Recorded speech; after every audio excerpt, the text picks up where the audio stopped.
Morning, everyone. Call the meeting to order and just to acknowledge the little splash of color that we now have on our agenda. So, thank you, Kayla, for putting that on. I'd like to respectfully acknowledge that we're meeting on the traditional lands of the First Nations that has been inhabited by Indigenous peoples from the beginning. In particular, I acknowledge the history, spirituality, and culture of the territory of the Anishinaabe Nation, the people of the Three Fires known as the Ojibwe, the Dawa, and Potawatomi Nation, and further give thanks to the Chippewas of Saugeen and the Chippewas of Nawash, known collectively as the Saugeen Ojibwe Nation, as the traditional keepers of this land. We recognize and deeply appreciate the historic connection to this area, as well as the contributions of the Métis, Inuit, and other Indigenous people whose ancestors shared these lands and waters. May we live with respect for each other on this land and live in peace and friendship with all its diverse peoples. Miigwech. Prior to today's meeting, the board met in closed session to review and discuss matters that their opinion fell under Section 44 of the Community Safety and Policing Act and Section 24, Item B of our Owen Sound Police Services Board General Policy -003 Board Governance.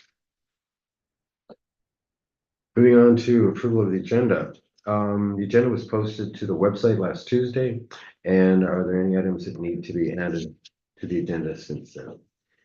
Hearing none, motion for that, Brian, thank you. Ian, second. All in favor, carried. Declaration of conflict of interest arising out of the minutes and matters listed on the agenda. Hearing none. Presentations of deputations, I wasn't made aware of any that are coming today. Moving on. Confirmation of the minutes of the public session held May 29th, 2004. Ian, thank you. Sunit, thank you. All in favor, carried. Any business arising out of the public session minutes? Hearing none. Correspondence received. There was a in your package, there was a thank you letter from the OSPSB for our donation to the 2024 AGM and Spring Conference. And moving on to item 9, on June 3rd through the 5th, I attended the OSPSB AGM and Spring Conference, which we sponsored. As a board member representing Zone 5, I attended the AGM in the afternoon of June 23rd. Spring Conference, I heard welcome remarks from the Honorable Minister Kushner, Solicitor General for Ontario, and participants heard a number of presentations during that day. Moving on to governance, other than the policies for approval under new business, I don't have any government items for this open session unless anyone else has any questions or things like that.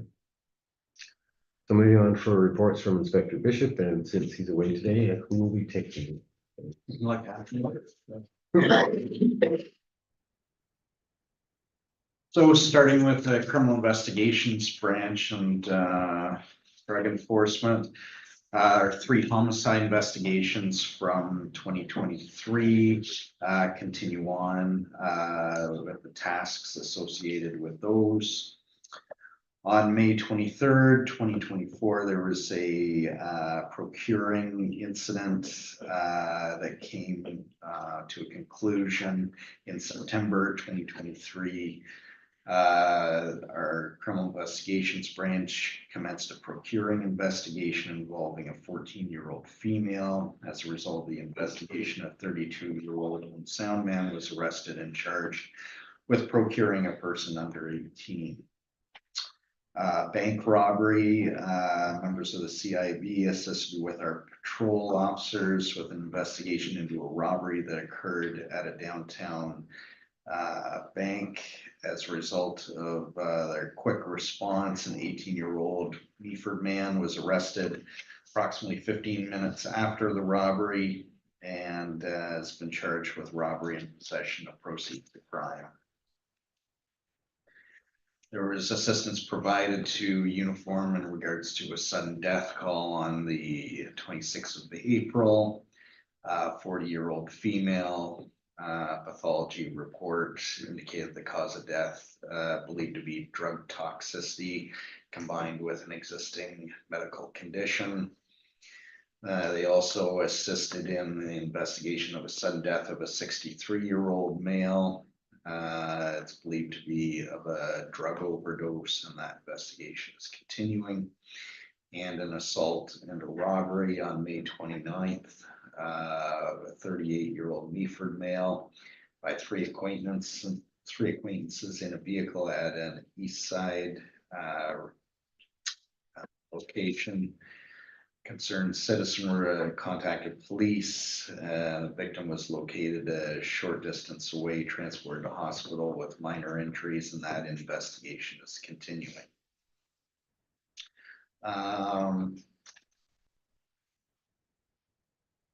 For drug overdose information, in May, the city had one suspected drug-related death.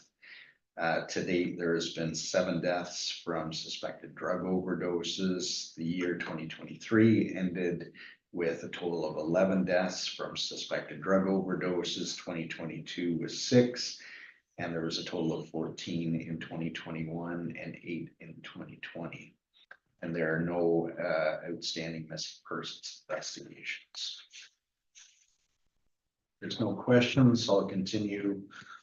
I've just got one question Yes. before we move on. Coming back to that August 17th, 2023 homicide, there's been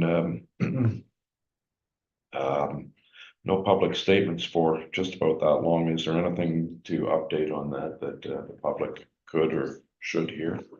I think we're down to about 6 weeks from the anniversary of the whole year. Yeah, I have an investigative meeting with that group this week, actually, and hopefully something will come out as a result of that meeting.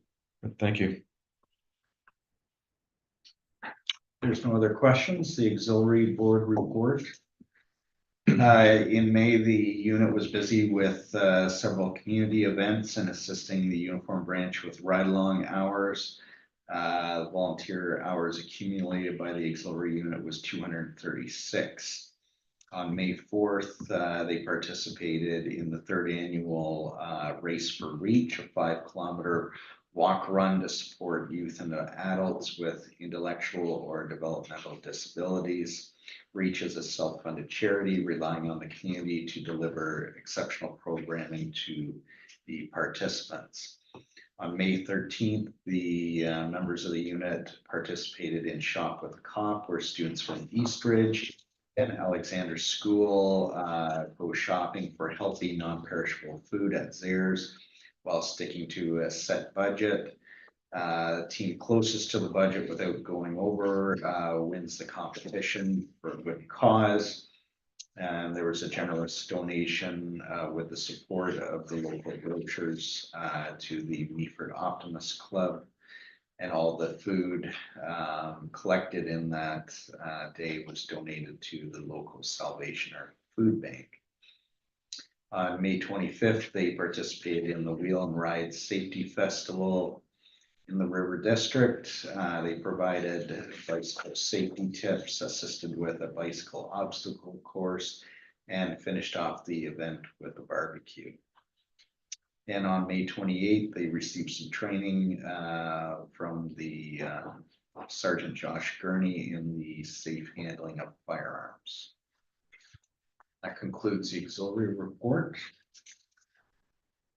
We have a picture attached there with Constable Curry and members of the unit and some of our students at the Wheel and Ride events. Moving on to the Community-Oriented Response and Enforcement Unit.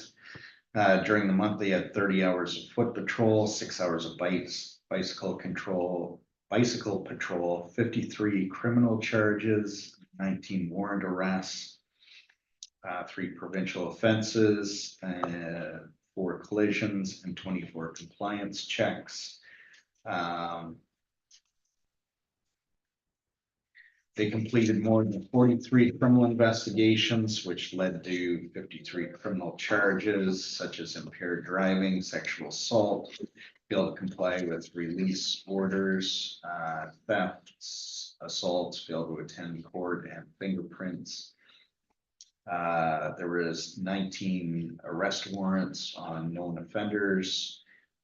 They completed 3 surety background profiles and 24 compliance checks on known offenders residing in Owen Sound under the bail compliance and warrant apprehension grant program.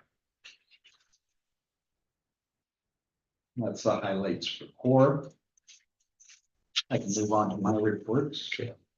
For frontline patrol and collision statistics during the month, all of the platoons and the part-time officers laid 156 Highway Traffic Act charges, 74 cautions, 14 Liquor License Act charges, 153 criminal code charges, and there was 109 hours of foot patrol.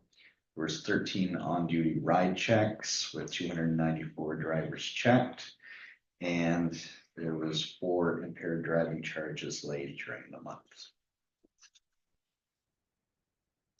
For collisions, we had 32 collisions during the month, which was down from last month when there was 41 and the previous May when there was 45. 14 of those were on the east side, 7 on the west side, and 11 in parking lots.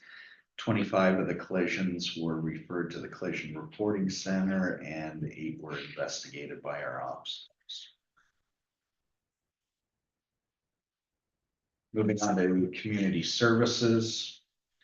Planning for the One World Festival. Planning for the Diversity and Inclusion Conference, which is happening this fall. And also participation in the Wheel and Ride event. As mentioned before, the Shop with a Cop event and Police Week. There's presentations at St. Basil's and St. Mary's practicing their lockdown drills. At Alexandra for social media awareness. At St. Dominic Savio for bike safety. And at Hillcrest for the EDI Art Walk, and OSPSB for safety and cell phone use and internet safety. Jason also participated in the OACP Equity, Diversity and Inclusion training, and also attended the Indigenous Officers Liaison Conference. That concludes my report. Oh, I have lost hours in training. During the month of May, we had 9 members report sick or injured, which was down significantly than the month before, for a total of 209 hours. 2 members on WSIB for a total of 352 hours. For training, some of the courses that were attended were the Communication Center Supervisor course, Major Case Management, Indigenous Liaison Officer course, the Criminal Investigators Training. Our Forensic Officer attended the Forensic Investigators Conference, the Homicide Investigators course, and the Domestic Violence Investigators course.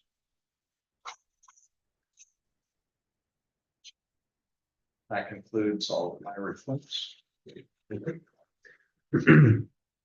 on to item number 13, the report from Director of Civilian Services. Want a break?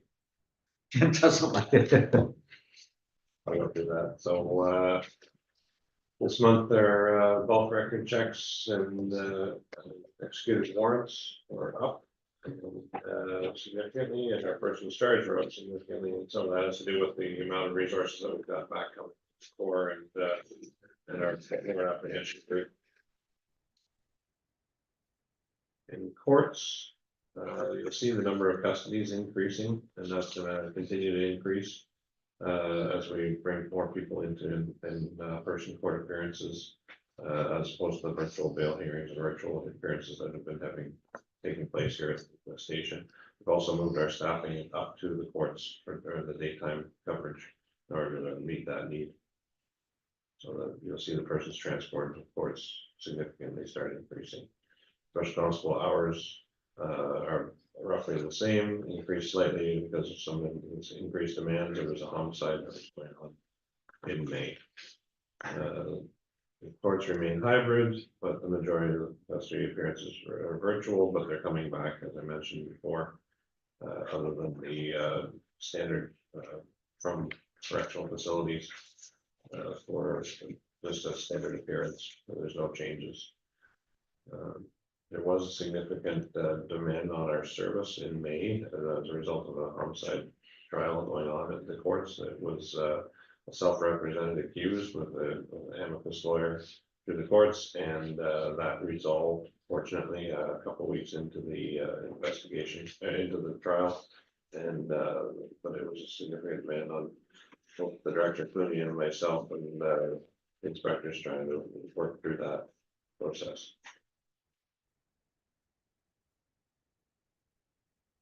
Bylaw, the bylaw clarifies that the fee schedule for private transportation companies were not included in the new private transportation bylaw.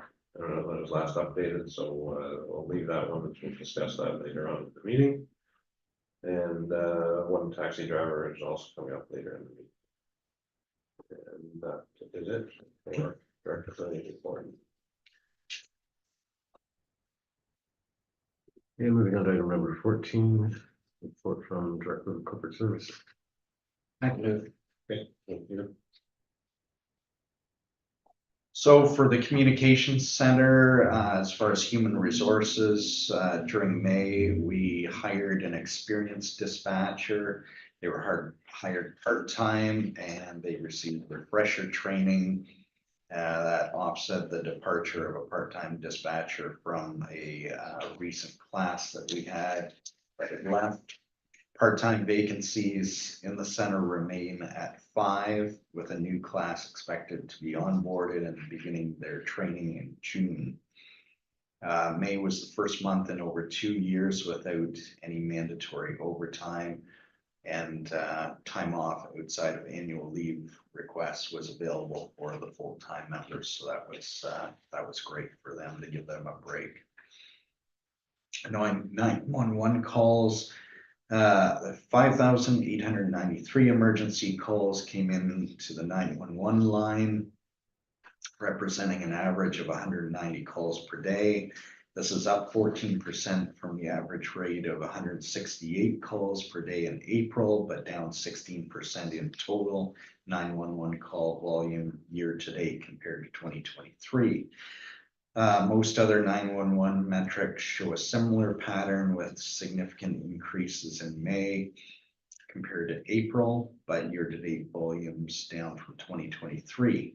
June, July, and August will likely see peak volumes based on prior annual patterns. For IT, a number of hosted NextGen 911 milestones for remote partners were completed, including call recorder installations, phone integration contracts and purchases, and device hardware.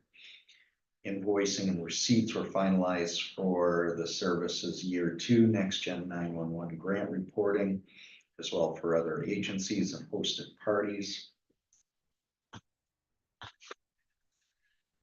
There was documentation submitted for APCO and Telecom dispatch Q&A product for NextGen 911 for security and workflow purposes. They're involved in discussions regarding potential business expansion of third-party records vendor and requirements such as online portals and IT integrations. They oversaw the electrical upgrades for the new comm center, and they also did some installations for new capital projects on workstations, laptops, and cameras.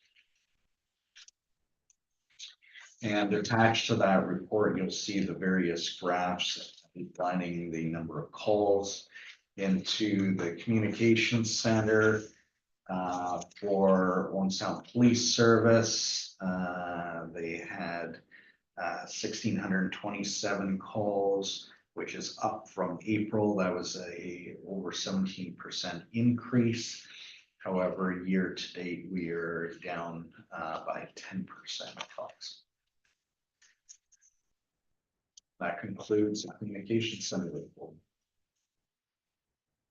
Good. Good. Moving on to financial updates from Chief.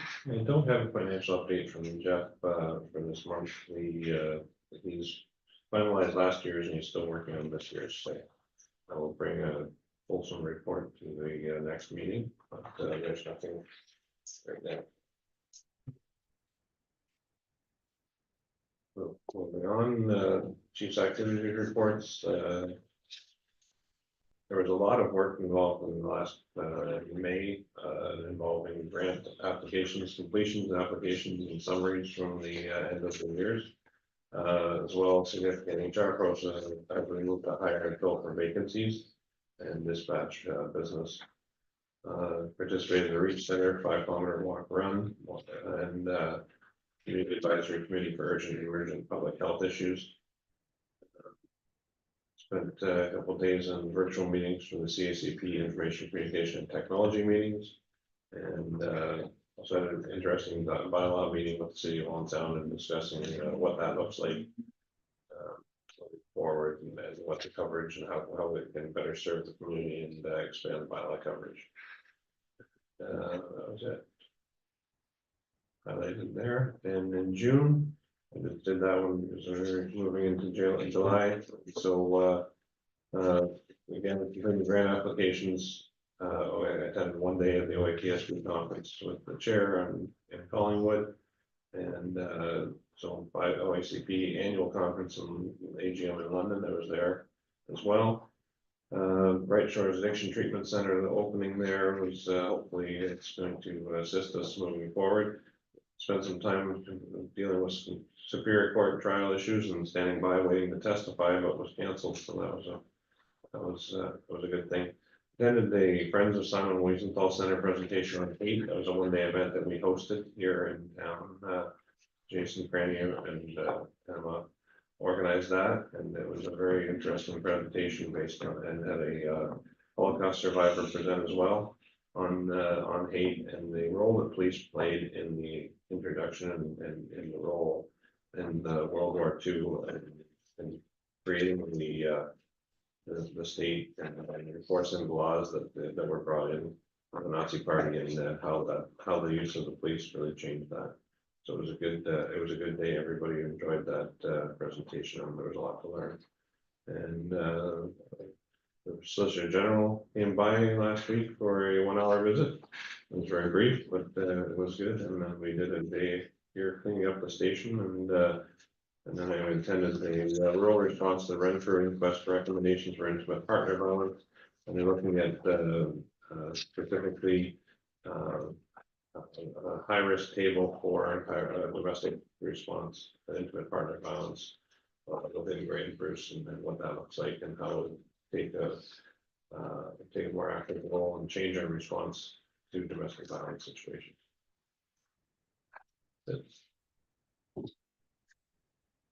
Moving on to item number 17, other items in your business. Oh, proposed date for the staff appreciation day. Sorry, That's okay. you were waiting for me to tell you what. I was. We are checking availability for possibly October 9th, 16th, or 23rd. They're all Wednesdays, but we will get back to you, I guess, before the October 2nd meeting. Okay, good idea. All right, item number B, new board policies, says for review or approval, and I think we're going to go with approval because these were provided at the May meeting for your review, and pending any changes, they are now presented here for your approval. The only item that I would note is General Procedure 009, complaints of misconduct. I noticed that item H will need to remove the highlighting from the document. I think that was bringing attention to the statement, but I think now that our attention's been brought to it, we can remove the highlighting. If there are no other changes or comments, I'd ask for a motion to approve those policies that have been Cindy, okay. Brian, thank you. All in favor? Carried. Next item up under separate motion is the rescinding policy 009, and it's called hearings before the board. I think we should have a separate motion for that, as it's actually rescinding a bylaw that's no longer in place. So Brian, thank you. Cindy, motion for that. Good. And all in favor? Carried. Item D, in closed session today, we heard from an individual with respect to the appearance before the board to the appeal or suspension of their taxi license. During the appearance, they revealed personal information to the board, and based on the information provided, the board has decided to support the chief's recommendation to suspend the taxi license. May I have a motion, Ian? Thank you. Cindy, thank you. All in favor? Okay, I guess we also should deal with the item from reports regarding the taxi, the transportation bylaw. So we've talked about that report coming from PDOT, and I think what we're going to do, and I've sort of crafted something, can be subject to rewording that the term private transportation driver be added to the taxi and licensed driver fee schedule. Does that sound like what we talked about? Yeah. Okay. Motion for that, Brian. Okay, Cindy, thank you.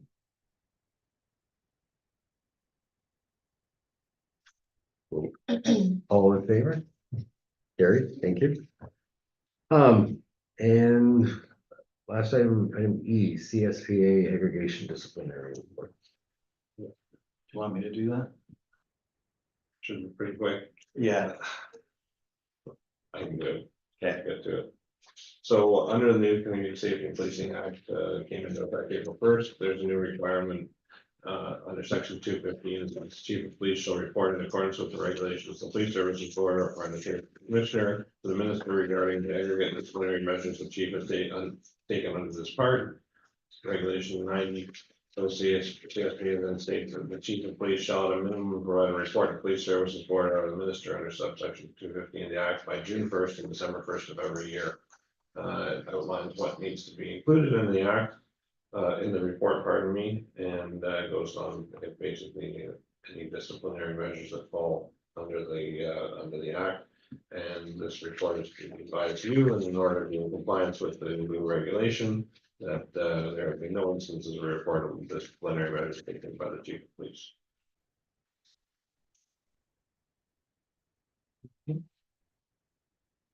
Anything else to add before we? Being that all the business is completed on the agenda, I'll terminate the meeting and 10:30.